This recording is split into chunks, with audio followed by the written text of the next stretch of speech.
marketing is going to become a much more science-driven activity. And it's already true that our ability to collect data has far outstripped our ability to make sense of it. And this is true everywhere. It's true in the military, it's true of surveillance, it's true of it's true of e-commerce, it's going to be true of consumer packaged goods. You really need a greatly enhanced analytics component, if not an active research component, to figure out what all this data means for your business. But the other thing is the kinds of questions that we can ask of it are much more sophisticated and really sort of require a whole new science.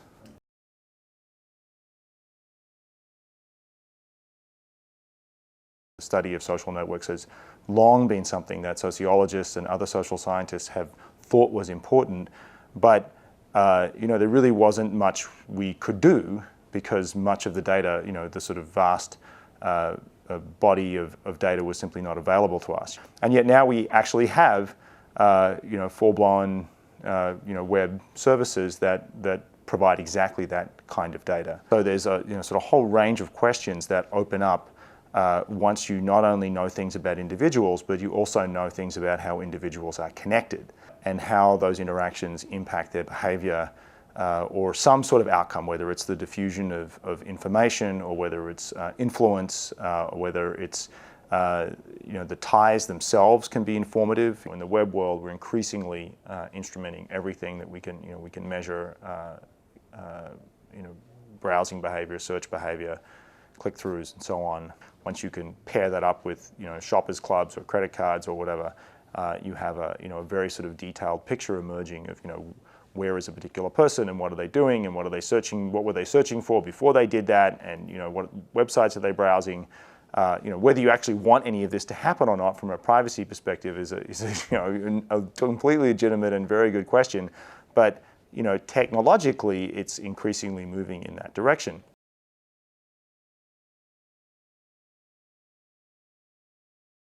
We have to start suspecting our intuition. Whatever hypothesis you have, whatever intuition you have, however self-evident it may seem, you test it against the data, and bottom line is it's wrong, like every time. So, this is, I think, the sort of shock that the marketing world is about to encounter, is that, we sort of have these, spontaneous intuitions about why people do what they do and how to make them do things other than what they're currently doing, whether that's engaging with our brand or buying our product or evangelizing our product to other people. And we can tell ourselves these plausible stories about how they're going to behave if we do X, Y, and Z. But then when you actually get the data, they don't do that, right? And they don't do anything crazy. They just do something different from what you expect. When we think about word of mouth influence, we imagine information or influence propagating through a network sort of in the manner of an infectious disease, right? That we talk about viral videos, we talk about viral media, we really think that it's spreading. What we find is that almost nothing spreads.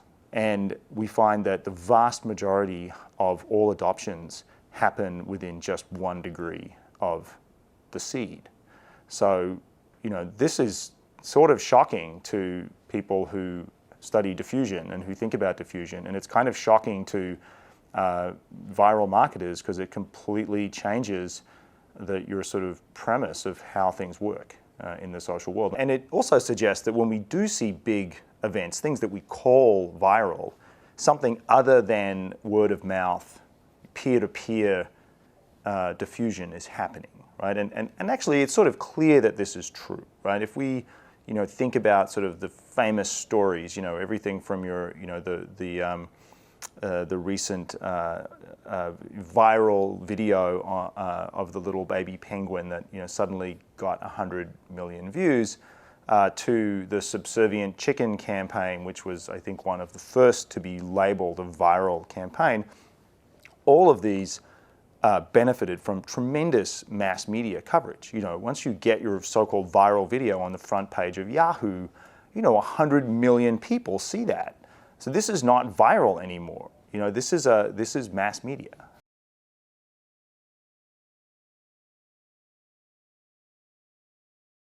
Once you accept that your intuition for how people behave, however compelling it might seem, is just inherently flawed, right? Inherently limited, then you really have to sort of go to a different model of learning about the world, right? Then everything becomes data-driven, and it becomes data-driven in a very sort of real-time reactive way, right? So, the classic example of this, in the web industry is what we call bucket testing, right? Where you say, well, I don't know what to put on the front page of Yahoo. I have some very good editors who have plenty of ideas, and they can generate a pool of candidates. But if we want to optimize that, we actually have to go and show these different combinations of articles to, again, these small buckets of people, and within a few minutes, we've got 1 million clicks that we can use to tell us which ones are getting clicked on more. This kind of measure and react strategy, as I call it, is something that is very, it's particularly powerful on the web because the numbers are very large, because the costs of generating multiple versions are very low. But in principle, this is something that could be done in the offline world as well, right? And we see this in the fashion industry with Zara. You see this in the casino industry with Harrah's.